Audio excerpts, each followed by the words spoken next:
इंदौर में plastic anaemia awareness seminar का आयोजन हुआ, जहां सांसद शंकर लालवानी सहित कई चिकित्सक मौजूद रहे।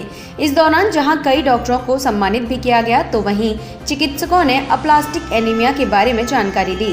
वहीं डॉक्टर ने बीमारी से बचने के उपाय भी बताए। आयुष मेडिकल वेलफेयर फाउंडेशन तथा एडवांस होम्योपैथिक सोसाइटी द्वारा यह सेमिनार आयोजित हुआ, जहां doctor A.K. Dwivedi, doctor Sushmita Mukherjee, doctor Vaibhav Chaturvedi, doctor Subir Jain, doctor Amit Mishra सहित कई लोग मौजूद रहे।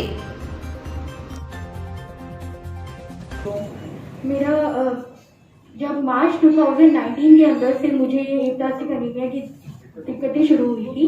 मार्च में धीरे धीरे करके मतलब चक्कर आना, जल्दी से थकावट हो जानी, मतलब मुझे खुद को ही फील होने लगा था कि कुछ हो रहा है। मार्च में तो हम नॉर्मल एक गायनेकोलॉजिस्ट के पास गए थे। उन्होंने बोला कि नॉर्मल आयरन की टैबलेट वगैरह यूज़ कर लीजिए। फिर प्रॉब्लम्स होती वो चलती रही। उसके बाद अप्रैल में भी सेम प्रॉब्लम दोबारा। फिर हम लोग एक हॉस्पिटल में गए थे। उन्होंने बोला कि एक CBC का टेस्ट करवा लीजिए। उस टेस्ट में मेरा हीमोग्लोबिन। आज 4 मार्च 2021 को हम लोग अप्लास्टिक एनीमिया दिवस मना रहे हैं। अप्लास्टिक एनीमिया दिवस पूरा विश्व मनाता है। हमारा कोई भी डे मनाने का उद्देश्य ये होता है कि लोगों को उसके बारे में अवगत कराना है। तो हमने आज यह जो सेमिनार रखा है, इसमें अप्लास्टिक एनीमिया बीमारी में क्या क्या होता है, कैसे उसका बचाव किया जाए और कैसे होम्योपैथिक दवाइयों से लोग ठीक हो रहे हैं, उसके बारे में बताने का प्रयास करेंगे। आज हमारे इस सेमिनार में एक ENT स्पेशलिस्ट हैं जो बताएंगे कि नाक से जो ब्लड आता है नक्सीर, उसको कैसे कंट्रोल किया जाए। डेंटिस्ट हैं जो डेंटल डॉक्टर हैं, वो बताएंगे कि हमारे गम से ब्लीडिंग या दांत से जो होने वाली ब्लीडिंग है उसको कैसे कंट्रोल किया जाए। इसी तरीके से गायनेकोलॉजिस्ट हैं जो बताएंगे कि एबनॉर्मल यूट्राइन ब्लीडिंग जो होता है उसको कैसे कंट्रोल किया जाए, उसके बारे में महिलाओं में क्या जागरूकता होनी चाहिए। ऐसे ही साइकेट्रिस्ट हैं डॉक्टर वैभव चतुर्वेदी, वो बताएंगे कि जब हमको जटिल बीमारियां हो जाती है तो ऐसे जटिल और असाध्य बीमारी में हम कैसे हिम्मत रखें, स्ट्रेस और डिप्रेशन को कैसे अवॉइड करें। क्या होता है कि जब बीमारी हो जाती है तो लोग उस बीमारी से लड़ते लड़ते खुद ही हार जाते हैं। तो खुद को नहीं हारना है। जब आप खुद हार जाएंगे तो बीमारी से कैसे जीत पाएंगे।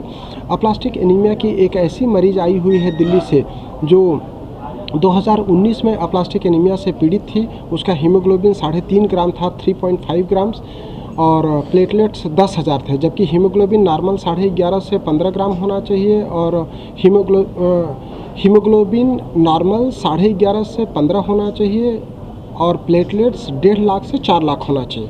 उस लड़की की प्लेटलेट्स और हीमोग्लोबिन दोनों बहुत कम हो गई थी, जिसके लिए उसको हर हफ्ते ब्लड और प्लेटलेट लगाना पड़ता था। हमने जब होम्योपैथिक दवाई स्टार्ट किया तो होम्योपैथिक दवाई देने के बाद अप्रैल 2020 से उसको एक बार भी ब्लड और प्लेटलेट नहीं लगाना पड़ा। पूरी तरह से वो स्वस्थ है। कोई मेंसेस में बहुत ज़्यादा ब्लीडिंग नहीं हो रही है। तो वो आज इस सेमिनार में स्पेशली यह बात लोगों को बताने के लिए दिल्ली से आई हुई है। तो मैं सभी लोगों को यही बताना चाहता हूं कि अगर आपको अप्लास्टिक एनीमिया जैसी गंभीर बीमारी हो रही है जिसमें आपको बार बार ब्लड लगाना पड़ता है या प्लेटलेट लगाना पड़ता है, तो आप ऐसी बीमारी को होम्योपैथिक दवाई लेकर के ठीक कर सकते हैं। इसके साथ ही हमारे घर में जो खाद्य पदार्थ उपलब्ध है, जैसे पालक है, गुड़ है, पनीर है, बादाम है, चना है, इनका इस्तेमाल करके भी हम खून को बढ़ा सकते हैं। मतलब हीमोग्लोबिन मतलब होता है हीम और प्रोटीन। तो जब हम हीमोग्लोबिन के लिए प्रोटीन और आयरन रिच भोज्य पदार्थ लेंगे तो उससे हमारे शरीर में खून बढ़ने लगेगा। और सबसे जो ज़रूरी बात है कि हमारे शरीर से यदि कहीं से भी रक्तस्राव हो रहा है तो उसको हमको तुरंत ध्यान देना है, डॉक्टर को मिलना है। नहीं तो लोग क्या करते हैं कि जैसे ब्लीडिंग पाइल्स हो जाती है, लंबे समय तक उनको ब्लड स्टूल में जाता रहता है, उस पर ध्यान नहीं देते हैं, उससे उनकी बीमारी बढ़ जाती है। तो महिलाएं हैं जिनको मेंसेस लगातार 2 महीने, 3 महीने, 6 महीने तक चलता रहता है, वो डॉक्टर को नहीं बताती हैं। उससे उनमें शरीर में खून की कमी हो जाती है, कमजोरी आ जाती है, चिड़चिड़ापन आ जाता है, कमर दर्द होने लगता है। कई लोग तो चक्कर खा के गिर जाते हैं, तब डॉक्टर के पास जाते हैं। तो आप इस तरीके से देर नहीं करें। चक्कर खा के गिर जाएं तब आप डॉक्टर के पास जाएं या अस्पताल में जाएं, यह बात ठीक नहीं है। आज आपको जागरूकता की आवश्यकता है। हमने इस पर जागरूकता फैलाने के लिए इंदौर में 5 दिवसीय एक स्वास्थ्य रथ चलाया, जिसमें हमारा रथ 50,000 लोगों तक पहुंचा। और लोगों ने बोला कि जो जानकारी हमको मोटी फीस दे करके भी नहीं हासिल हुई थी, वो जानकारी इस रथ के माध्यम से हासिल हुई कि ये ब्लीडिंग जो हो रही है ये बड़ी बीमारी का रूप ले सकती है, या हमारे घर में जो खाद्य पदार्थ है उससे हम खून बढ़ा सकते हैं, या कमजोरी, चिड़चिड़ापन, कमर दर्द या श्वास की परेशानी ये एनीमिया के लक्षण हो सकते हैं। ये उन लोगों को मालूम ही नहीं था।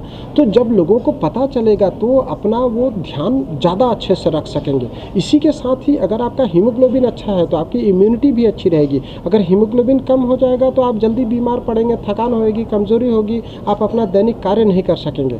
तो हमने एक ऐसा प्रयास किया है जिसमें अप्लास्टिक एनीमिया या एनीमिया के कारण को भी लिया है, उसके लक्षणों को लिया है, उसके जो विशेषज्ञ डॉक्टर हैं उनको बुलाया है, और साथ में होम्योपैथिक दवाई से हम कैसे लोगों को ठीक कर सकते हैं वो भी बताने का प्रयास किया है। हम लोग जो होम्योपैथी की दवाई दे रहे हैं वो 50 मिलीस्मोल पोटेंसी की दवाई है। उसको प्रयोग करने से बहुत जल्दी शरीर में ब्लड बढ़ने लगता है, और कई लोगों का तो बोन मैरो भी वापस नॉर्मल कार्य करने लगा है। पिछले दिनों जन जागरण रैली के रूप में एक रथ प्रारंभ किया था डॉक्टर द्विवेदी जी क्लिनिक से। और ये प्लास्टिक एनीमिया ऐसी बीमारी है, एनीमिया तो हमने सुना था कि ब्लड की कमी होती है, लेकिन प्लास्टिक एनीमिया उससे भी ज़्यादा घातक है, क्योंकि उसमें इतनी बीमारियों से जिसको होती है उसमें हीमोग्लोबिन कम हो जाता है, प्लेटलेट कम हो जाते हैं, और जीने और मरने का संघर्ष उनके बीच में रहता है। और वास्तव में जिन गरीब या मध्यम वर्गीय परिवार को होता है वो पूरा परिवार प्रभावित होता है।